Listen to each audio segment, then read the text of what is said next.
महाराज जी कि मतलब अदृश्य पर विश्वास और अंधविश्वास में पड़ने के बीच की रेखा क्या है? हाँ, अंधविश्वास एक अलग चीज होती है कि जैसे हमें कुछ ज्ञान नहीं और हमने गुरु की बात पकड़ ली, कोई बुद्धि नहीं लगाई और हम निकल गए।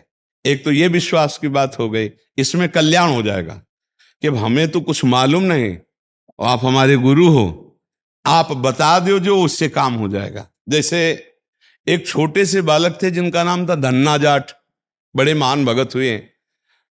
उनको परिवार की मां ले गई कथा सुनाने, तो कथा में कह रहे थे बिना भगवान का भोग लगाए जो खाता है वो पाप खाता है, भगवान की सेवा करनी चाहिए। तो घर में आए, अपनी माँ से कहा, 8-10 वर्ष के होंगे, कि हमारे घर में तो भगवान है नहीं, वो भगवान का भोग नहीं लगता, पाप खाया जाएगा, अब कैसे होगा।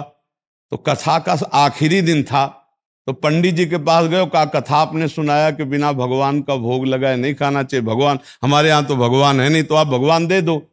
तो उन्होंने देखा कि बच्चा है, तो उन्होंने कहा देखो कथा समाप्त होगी तब भगवान दे देंगे।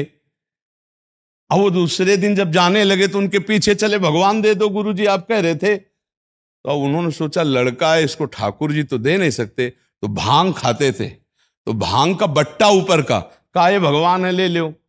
पूरी कथा बड़ी। तो उनका कैसे सेवा करेंगे, तो बोले नहा के नहा देना और पवा के पा लेना, बस इतनी सेवा है।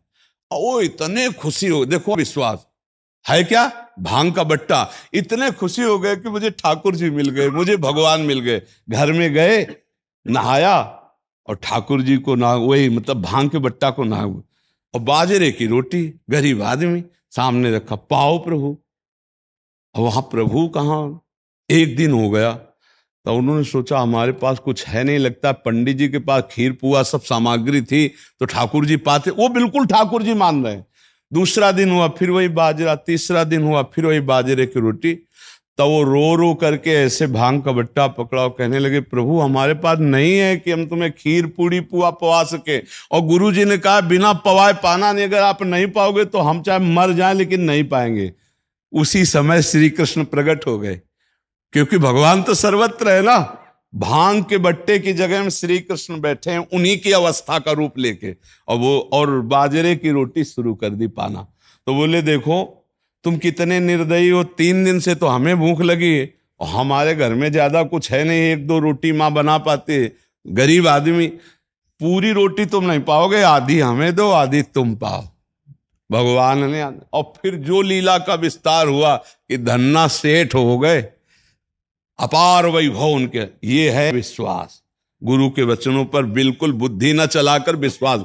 और एक अंधविश्वास कहते हैं पाखंड को, नहीं कि हम तुम्हारी आयु बढ़ा देंगे, हम तुम्हारा रोग नष्ट कर देंगे, हम तुम्हारा ये कर देंगे वो कर देंगे, ये सब गलत जगह है, अंधविश्वास है, इसमें फंस जाओगे, नष्ट हो जाओगे।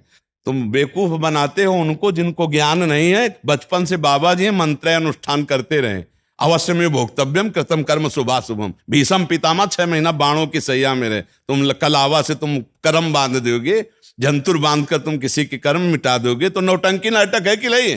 बोले धन चकाचक आ जाएगा, अरे इतना तुम्हें तमीज होती धन चकाचक करने की तो दूसरे के हाथ देखने की जरूरत नहीं थी, तुम्हें अपने हाथ देख के तुम करोड़पति बन जाते। ये सब इसे कहते हैं अंधविश्वास, कि इसमें मत फंसो, तुमको अपने कर्म भोगने पड़ेंगे। हाँ, एक उपाय है जो तुम्हारे कर्मों को मिटा सके, वो श्री कृष्ण है, दूसरा उपाय नहीं। मामे वे प्रपद्यन्ते माया मिताम, तुम खुद भजन करो, श्री कृष्ण को रिझा लो, वो तुम्हें सुखी कर देंगे, वो कर देंगे सुदामा से सुदामापुरी, ये सामर्थ्य उनमें है। तो इसलिए इसको, इस अंधविश्वास को हम रोकते हैं कि ये ड्रामेबाजी में कभी कोई मत फंसो। किसी के जंतुर भरने में इतनी ताकत नहीं कि हमारे कर्मों को नष्ट कर दे। ये भगवान ने आयुर्वेद बनाया, भगवान ने डॉक्टर बनाए, भारत में इतने इतने बड़े पढ़े लिख कर डॉक्टर, ये सब बेवकूफ है क्या। वशिष्ठ जी जैसा कोई ज्ञानी महात्मा बिरला ही होता है। राम जी को 14 वर्ष का वनवास, सिया जी का हरण, दशरथ जी का मरण, कौशल्या का वैधव्य, इसे नहीं रोक पाए। और कह रहे हैं भरत जी से, सुनो भरत भावी प्रबल, बिलख कहो मुनिनाथ, हानि लाभ जीवन मरण जस अपजस विधिहाथ। हमारे भारतवासी ऐसे अंधविश्वासी हैं, इसमें लगे। इस बात को हम अंधविश्वास का खंडन करते हैं। अंधविश्वास को अगर मानो तो गुरु के वचन मान लो। बोले राधा जपो, कृष्ण जपो। अब बुद्धि लगाने की जरूरत नहीं, जप के देखो तुम्हारा मंगल हो जाएगा। कृष्ण नाम तुम्हारा मंगल कर देगा, राधा नाम तुम्हारा मंगल कर देगा, राम नाम तुम्हारा मंगल कर। ये जंतु रंतु ये मंगल नहीं करने वाले, बस पक्का कह रहे। महीना 2 महीना 4 महीना कोई मंत्र जपता होगा तो सिद्धियां अपनी बताता होगा। यहाँ बचपन से मंत्र ही जप रहे हैं। हमारे ब्रज में एक से एक सिद्ध हुए, बताओ कौन जंतुर बांधने वाला हुआ? एक से एक सिद्ध हुए, एक से एक सिद्ध हुए कि जिनके पीछे भगवान डोलते हैं, लेकिन अगर 2 थप्पड़ मार दिए तो बोले कुछ नहीं, ऐसे ही सह के रह गए। पंडित रामकृष्ण बाबा, पंडित गया प्रसाद जी, एक से एक सिद्ध महापुरुष हमारे ब्रज में हुए। अभी अभी थे पूज्य श्री चंद्रशेखर बाबा, रात दिन भजन में लगने, ऐसे ही रहे ना। ये है सिद्धि, जिनके साथ श्री कृष्ण खेल रहे, जो चिल्ला चिल्ला कर श्री कृष्ण के प्रेम में रो रहे, वो ऐसे ऐसे ये है सिद्ध महापुरुष। ऐसे तस्मा शास्त्रम प्रमाणमते कार्याकार्यो व्यवस्थित हो, शास्त्र के अनुसार चलो, सबको भगवान नाम जप में लगाओ, सबको धर्म कर्म में लगाओ। स्वयं अच्छे आचरण करोगे तो तुम्हारे पाप नष्ट हो जाएंगे। तुम करो पाप और सोचो कि कोई जंतुर बांध दे हम ठीक हो जाए, तो भाई ऐसा सृष्टि में कोई जंतुर नहीं पैदा हुआ कि तुम्हारे पाप कर्म को नष्ट कर दे। वो है नाम संकीर्तनम यस्य सर्व पाप प्रणाशनम। भगवान कृष्ण का नाम संकीर्तन, राधा नाम, राम नाम, इन नाम के कीर्तन से मंगल हो। समझ पा रही सखी जी?